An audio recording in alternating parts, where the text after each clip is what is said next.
Την καλησπέρα μου παιδιά σε όλους. Στο σημερινό μας το βίντεο θα μιλήσουμε σχετικά με το πώς έκαναν οι χριστιανοί την αντιγραφή της λατρείας της θεάς Αθηνάς σε λατρεία της Παναγίας. Και αυτό το οποίο μου κάνει εμένα προσωπικά πολύ μεγάλη εντύπωση είναι και το γεγονός ότι η Παναγία ούτε γεννήθηκε 15 Αύγουστο, ούτε πέθανε 15 Αύγουστο, ούτε έγινε κάποιο ιδιαίτερο συμβάν το οποίο είχε κάποια σχέση με την ίδια, αλλά αυτό το οποίο έχει ιδιαίτερη σημασία είναι να τονίσουμε το γεγονός ότι η Αθηνά λατρευόταν 15 Αυγούστου και θα αναδείξουμε και την λατρεία της αλλά και την κλοπή που έκαναν οι φίλοι μας οι χριστιανοί σε ακόμα ένα βίντεο της θετικής ντοπαμίνης. Να πω καλησπέρα σε όσους έχετε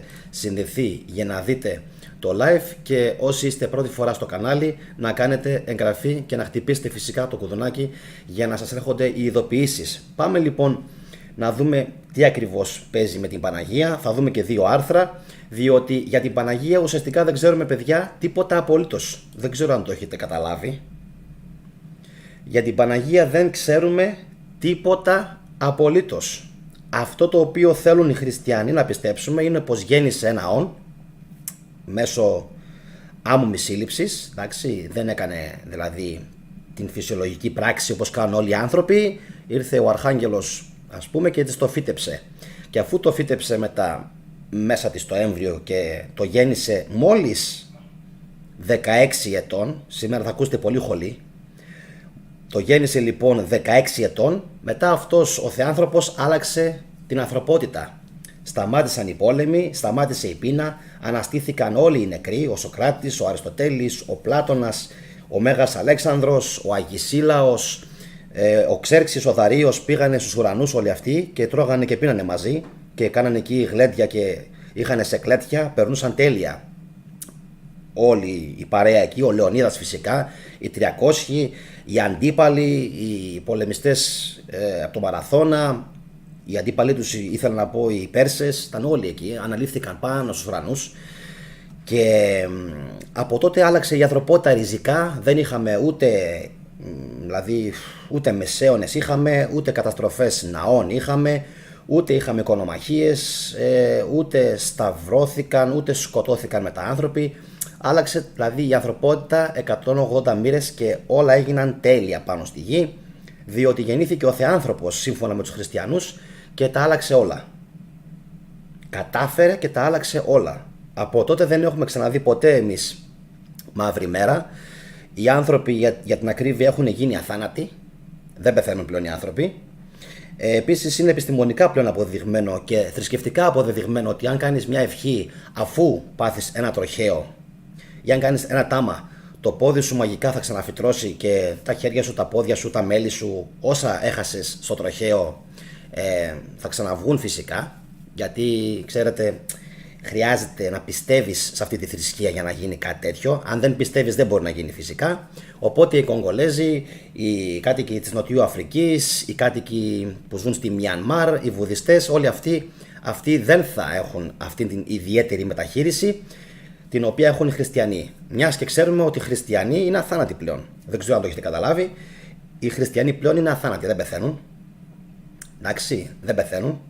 Είναι αθάνατοι, είναι άφθαρτοι, δεν αρρωσταίνουν και δεν κάνουν φυσικά πολέμους μεταξύ τους. Βλέπε Ρωσία-Ουκρανία. Δεν κάνουν πλέον πολέμους μεταξύ τους οι χριστιανοί. Αυτό έχει τελειώσει. Μετά από την γέννηση του Θεανθρώπου τελείωσαν οι πόλεμοι ανάμεσα στους χριστιανούς και ανάμεσα στους φυσικά και στους ανθρώπους. Διότι μετά τον Χριστό ούτε Ισλάμ υπήρξε, ούτε σφαγές μεταξύ Ισλαμιστών και χριστιανών. Μετά δηλαδή τα πάντα ως διαμαγείας σώθηκαν, άλλαξαν και τίποτα πάνω στη γη πλέον δεν είναι, το ξαναλέω, όπως ήταν πριν γεννηθεί ο Ιέσουα. Εντάξει, παρόλο που έχω πει ότι εγώ προσωπικά σαν Γιάννης σέβομαι τον Ιησού Χριστό σαν ιστορική προσωπικότητα, το τονίζω, σαν ιστορική προσωπικότητα, τον σέβομαι, δεν τον ασπάζομαι έτσι ακριβώς γελιοδέστατα όπως θέλουν να μας τον παρουσιάσουν οι χριστιανοί για να γεμίζουν κάποιον οι τσέπες. Ωραία. Και πάμε στο θέμα μας, το οποίο είναι η Παναγία και η Αθηνά. Όπως είπα, θα μιλήσουμε για την Παναγία και για την Αθηνά. Η Παναγία, λοιπόν, το ξαναλέω, δεν θα έπρεπε να εορτάζεται κάθε 15 Αύγουστο.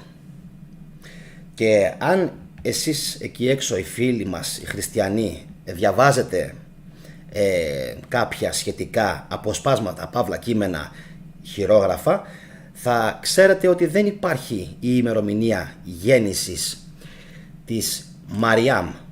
Το γνήσιό της όνομα είναι Μαριάμ. Σημαίνει, αν μπορώ καλά να θυμηθώ, σημαίνει ελπίδα, σημαίνει βασίλισσα, κάτι τέτοιο σημαίνει Μαριάμ. Δεν ξέρουμε λοιπόν ούτε πότε γεννήθηκε ούτε πότε πέθανε.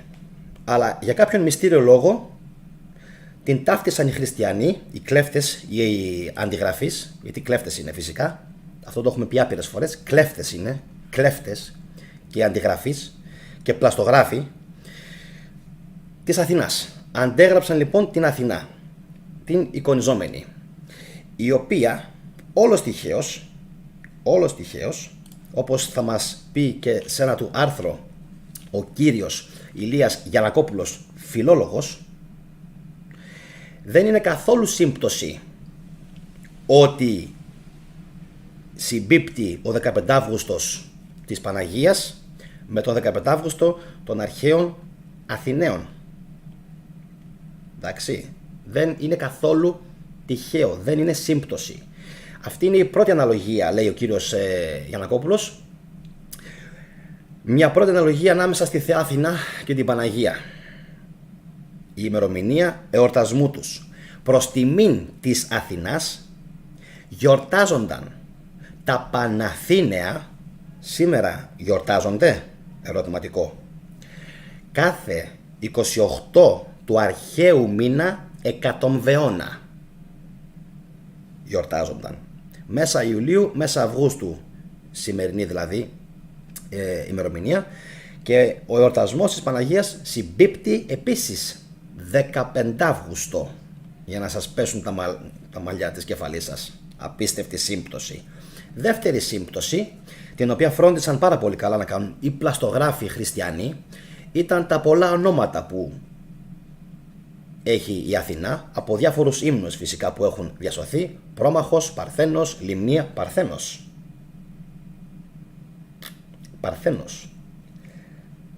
Πρόμαχος, τι υπερμάχος στρατηγό, ποια είναι η αληθινή υπέρμαχος στρατηγός, άλλη μια φορά για να πονέσει. Ποια είναι η αληθινή υπέρμαχος στρατηγός, η Μαριάμ, πολέμησε πουθενά, είχε πανοπλία, πολεμούσε, έπαιρνε μέρος σε μάχες και δεν το ξέρουμε. Ακόμα και σε πνευματικές μάχες, αν θέλουμε να το ρίξουμε, πάλι δεν πήρε μέρος. Εντάξει. Μία ήταν η πρόμαχος και η υπέρμαχος και αυτή ήταν η Αθηνά. Σκεπτομένη, Παλάδα, Γλαυκόπης, Αγοραία, Αλεξίκακος, Εργάνη, Πολύβουλος. Για την δε Παναγία, όσο και να σας φαίνεται παράξενο, υπάρχουν πάνω από 500 επίθετα. Πάνω από 300 και κάποιοι λένε μέχρι και πάνω από 500, ανάλογα τον τόπο, μέχρι και ανάλογα τον, αυτόν που την ζωγραφίζει, τι υλικό έχει χρησιμοποιήσει, τι τέχνη χρησιμοποίησε. Γλυκοφιλούσα, Θεομήτωρ, φυσικά Παναγία Σουμελά, η οποία είναι και του Πόντου, Λιμνιά, Ελεούσα, Βρεφοκρατούσα, Βασταϊμορό, Θεοτόκος, Φιδούσα, Θαλασσομαχούσα, Αϊμακάριστος, Αθηνιώτισσα, Ζωοδόχος, Αγνή, Ακροτηριανή, θα τα πω μια μέρα, Αληθινή, θα τα πω και τα 500 μια μέρα, έτσι πιο πολύ για να μου φύγει. Ελεοβρίτισσα, έχει κι άλλα, Ελεούσα, Ελπιδοφόρα, Επακούσα και ούτω καθεξής. Αυτά είναι τα 500, υπάρχει δηλαδή, θα μπείτε στο διαδίκτυο και θα το βρείτε, 500 επίθετα. Ο λόγος για τον οποίο έχει γίνει είναι ξεκάθαρος. Γεια σου Στέση και γεια σου Ιωάννα Πόγκα. Ο λόγος για τον οποίο έχει γίνει είναι, πιστεύω, πασιφανέστατος και δεν είναι άλλος από το γεγονός της απόκρυψης της αληθινής λατρείας εκείνης της εποχής, της θεάς Αθηνάς, της οποίας η λατρεία αντικαταστάθηκε επί Ιουστινιανού. Ωραία. Επί Ιουστινιανού, το τονίζω ξανά, αντικαταστάθηκε η λατρεία της θεάς Αθηνάς. Και έρχομαι σε ένα πάρα πολύ ωραίο άρθρο, το οποίο το έχει ανεβάσει η Ιώνα Γνώστου. Αυτές τις μέρες κοινοποιήθηκε στο Facebook πάρα πολύ και εγώ το κοινοποίησα και ήθελα έτσι λίγο να το αναδείξουμε. Η Αθηνά, η Αϊπάρθενος, η συνετή, η κόσμια, η καλόβουλη, η μιλίχια, η πολυεύσπλαχνη, προστατεύει τους Αθηναίους και ναός της είναι ο Παρθενώνας.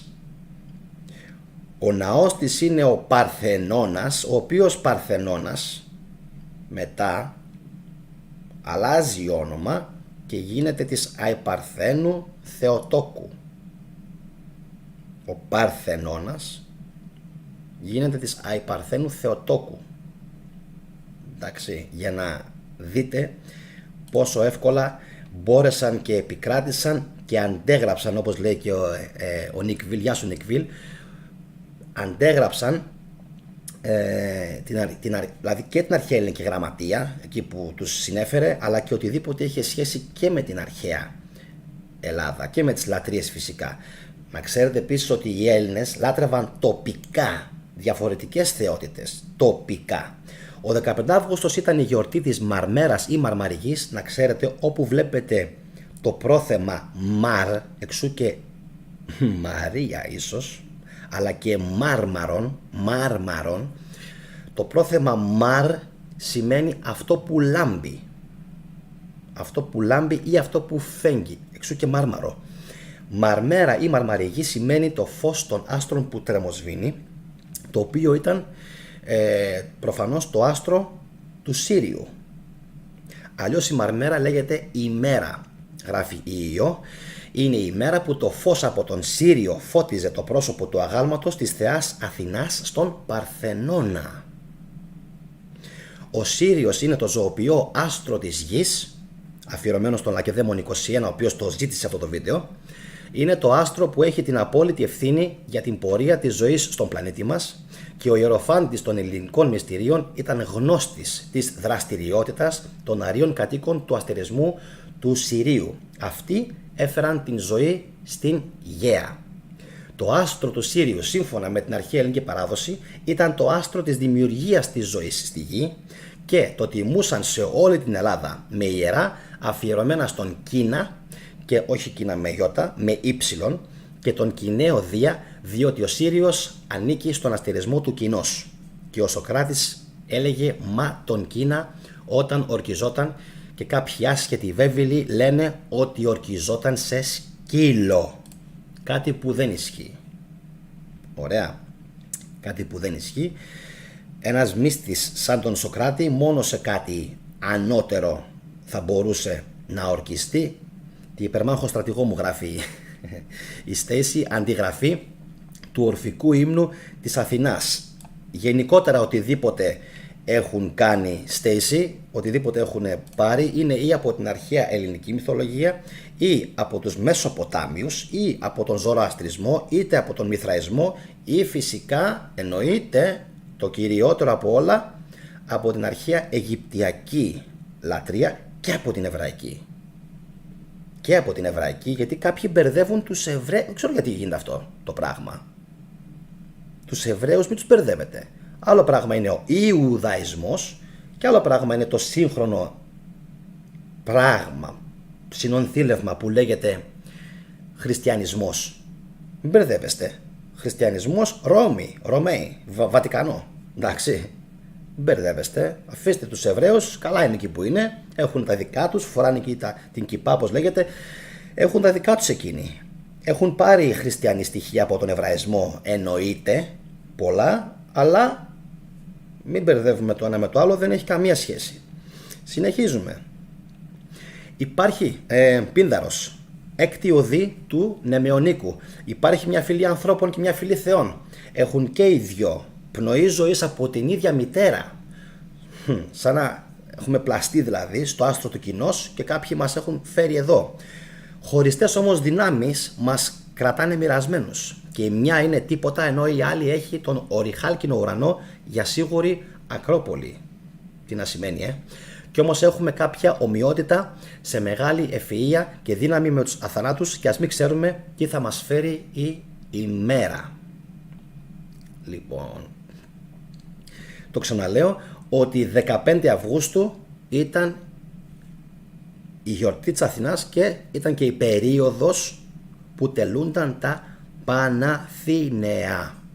Και το ξανατονίζω ότι επί Ιουστινιανού 482 μέχρι 565 έζησε, δηλαδή σκεφτείτε γύρω στο 500 κάτι άλλαξε αυτό το πράγμα, δηλαδή άλλαξε η λατρεία της Αθηνάς και μετά έγινε η Παναγία Αθηνεώτισσα. Παναγία Αθηνεώτισσα. Για την δε Παναγία, την Μαρία, θα κάνουμε στο μέλλον και άλλα πολλά βίντεο. Σας έχω υποσχεθεί, όπως και για τον Παύλο, όπως και για τον Ιησού, βίντεο τα οποία ασχολούνται με την ιστορική πλευρά των γεγονότων και όχι με την υποτιθέμενη θεόπνευστη ιστορία. Αν και θεόπνευστο και ιστορία δεν πάνε μαζί. Το ένα είναι υποτίθεται θεόπνευστη θεολογία και το άλλο είναι ανθρωπόπνευστη ιστορία. Για να λέμε λίγο τα πράγματα με το όνομά τους και να μην τα μπερδεύουμε, γιατί τείνουμε πολλές φορές να μπερδευόμαστε. Λοιπόν, όπως καταλάβατε, όπως λέει και στο άρθρο του ο κύριος Γιαννακόπουλος, αυτές οι συμπτώσεις δεν είναι τυχαίες. Και στην ουσία η θρησκεία χτίζεται πάντα πάνω σε στοιχεία του παρελθόντος, όπως το λέει πάρα πολύ καλά ο κύριος Ηλίας. Και αυτό φαίνεται πολύ καθαρά, λέει ο ίδιος, στο τελετουργικό. Διότι, τι σας έλεγα πριν, όλες οι θρησκείες αφήνουν ένα δικό τους τελετουργικό πίσω. Είτε αυτό έχει να κάνει με το θυμίαμα, είτε έχει να κάνει με το λιβάνι, είτε έχει να κάνει ακόμα και με την φλόγα που δεν έσβηνε μέσα στους ναούς. Αν θυμάστε, αυτό έχει περάσει μέχρι και σήμερα στα σπίτια, στο καντιλάκι που ανάβουμε. Φαντάζομαι όλοι σας στο σπίτι έχετε το εικονοστάσιό σας, οι περισσότεροι δηλαδή, τι να πω, το 80-90% πόσο. Και εκεί ακριβώς είναι που ανάβουμε το άσβεστον πυρ. Γεια σου Τζιμ Λάμπρο. Αυτά παιδιά είχα προς το παρόν να σας πω, τουλάχιστον για το συγκεκριμένο. Ελπίζω το βίντεο να σας άρεσε, να σας άνοιξε τα μάτια και να καταλάβατε ότι δεν υπήρξε η Παναγία σε κάποια συσχέτιση με το 15 Αύγουστο, διότι όταν εκοιμήθη, dogma.gr, για το μνήμα της θα αναφερθώ, τοποθέτησαν, λέει, τη Μαρία στο μνήμα της στη Γεστημανή. Όπως όμως ξέρετε, το μνήμα της Παναγίας, δηλαδή αν το καταλαβαίνει αυτό λίγο ο νους σας, δεν έχει βρεθεί ποτέ. Δεν έχει βρεθεί ποτέ. Κάτι συσχετίζεται τώρα εκεί με τον Απόστολο Θωμά, ότι ήταν ο μοναδικός που δεν ήταν παρόν στο συμβάν, και η παράδοση λέει πως όταν η Νεφέλη, το σύννεφο δηλαδή, μετέφερε τον Θωμά στην Γεστημανή, συνάντησε τη Θεοτόκο τη στιγμή της ανόδου της στον ουρανό. Για να καταλάβετε σε τι πιστεύουν αυτοί οι άνθρωποι. Οι δικοί μας είχαν νεφέλες και ούτω καθεξής στη μυθολογία, αυτοί όμως τα πιστεύουν όλα αυτά. Εντάξει, ότι μια νεφέλη, ένα σύννεφο δηλαδή, κάνουν το λίγο εικόνα, ότι ένα σύννεφο την μετέφερε στον ουρανό.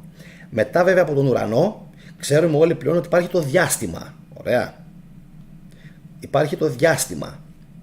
Αφού λοιπόν έγινε η ανάληψή της στον ουρανό, μετά τα τεινά είναι δύο. Ή εξαφανίστηκε κάποια στιγμή στην στρατόσφαιρα και είπε ο Θεός ότι φτάνει, δεν θα μπορέσει να αναπνεύσει στο διάστημα, ή της φόρεσε μια στολή, την πήγε στο διάστημα και μετά την πήγε στο Σύριο, την Παναγία, για να τη σώσει. Εντάξει, της φόρεσε μια στολή δηλαδή αστροναύτη, την έβαλε σε ένα εξωγήινο σκάφος και τη μετέφερε στο Σύριο για να τη σώσει. Ή ξέρω εγώ, την πήγε πού θέλετε, στις Πλιάδες, πού, Ανδρομέδα, του Βοώτη, πού θέλετε να την πήγε την Μαριάμ, όπου και αν την πήγε. Λοιπόν, γιατί η ανάληψη στους ουρανούς δεν τελειώνει εκεί. Κάποτε τελείωνε. Κάποτε που δεν ξέραμε τα όρια της γης, λέγαμε τελειώνει εκεί. Τελείωσε. Πήγε στον ουρανό, γεια σας. Έφυγε, αρκεί να φύγει από το οπτικό μας πεδίο. Έγινε η ανάληψη. Οι χριστιανοί δεν πιστεύουν ότι πέθανε. Οι χριστιανοί λένε κοιμήθηκε. Και ότι ήταν άφθαρτο το σώμα της. Άσχετο, ήταν άφθαρτο το σώμα της. Ωραία. Η δε ηλικία που που κοιμήθηκε είναι 59 ετών. 59 ετών. 16 ετών, πολύ κακός ο Γαβριήλ. Ούτε καν ήταν ενήλικη ακόμα. 16 χρονών γέννησε τον Ιησού. Ήτανε 3 χρόνια λέει και 12 στο ναό και μετά που ήταν η στιγμή που συνέλαβε. 3 χρόνια, ξέρω εγώ, 3 χρόνια την πήγανε στο ναό, 12 χρόνια ήταν μέσα στο ναό, 3 συν 12, 15 και στο καπάκι έρχεται ο Γαβριήλ και της λέει: ξέρεις κάτι, δεν χρειάζεται να γίνεις 18. Εντάξει τώρα, αυτά εκείνη την εποχή ήταν παραμύθια, ή να είσαι ενήλικας και ανήλικας. Λοιπόν, ούτε καν τα 18. Στα 16 πάμε, τι λέει, θα γεννήσεις. Δηλαδή 15 μισό έμεινε έγκυος η Παναγία. Και στα 16 γέννησε τον Ιησού. 16. Και μετά, όπως σας είπα, έγινε αυτή η τρομερή ανάληψη στον ουρανό. Για να καταλάβετε τι ακριβώς πιστεύουν αυτοί οι άνθρωποι. Το ξαναλέω, ότι εκείνη την εποχή δεν μπορούσες να ξέρεις που τελειώνει ο θόλος. Γιατί πιστεύανε σε ένα θόλο, ξέρω εγώ, στο στερέωμα της γης, ότι είναι επίπεδη η γη. Τα πάντα τριγύρω μας, τα ουράνια σώματα είναι στρόγγυλα, όλα. Σελήνες, ήλιοι, φεγγάρια, Φόβος, Δήμος, Αφροδίτη, όλα είναι στρόγγυλα. Η γη για κάποιον παράξενο λόγο έπρεπε να είναι επίπεδη, τετράγωνη, ίσια. Λοιπόν, αρκεί να μην είναι στρόγγυλη, σφαιρική.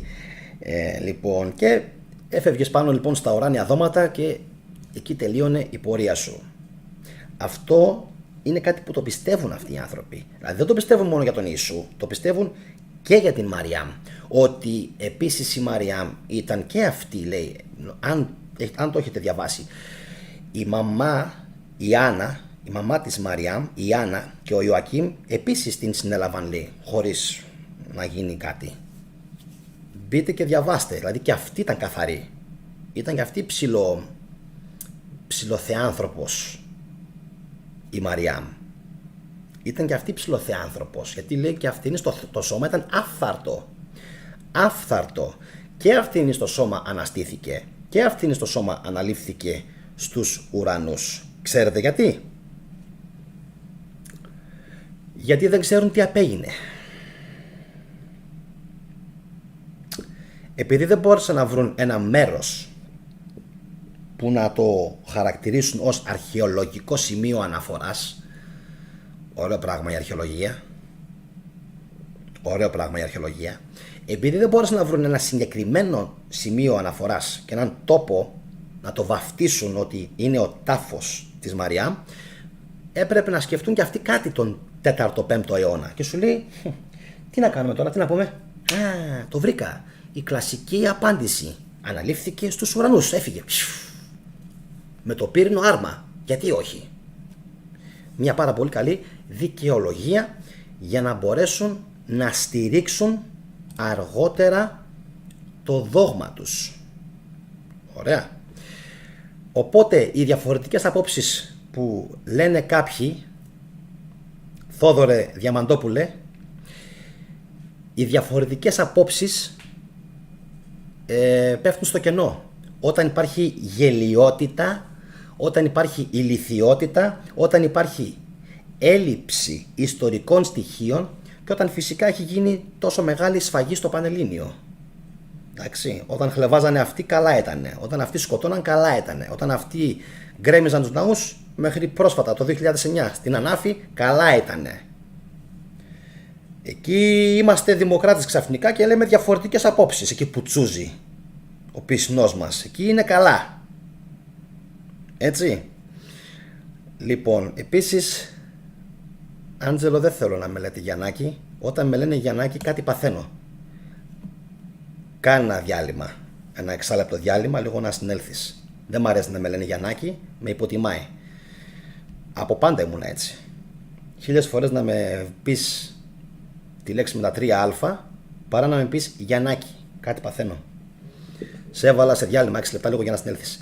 Αυτά, παιδιά, από το σημερινό το βίντεο. Ελπίζω να σας άρεσε. Αν σας άρεσε, κάντε like, συνεχίστε να διαβάζετε, συνεχίστε να μορφώνεστε, συνεχίστε να βλέπετε τις πηγές και να μην είστε πρόβατα όπως θέλουν κάποιοι να είστε. Επίσης, μόλις τελειώσει το βίντεο θα βάλω από πάνω προτινόμενα βίντεο για να συνεχίσετε να βλέπετε κάποια τα οποία κολλάνε με το σημερινό το βίντεο. Καλό βράδυ σε όλους, παιδιά. Γεια σας.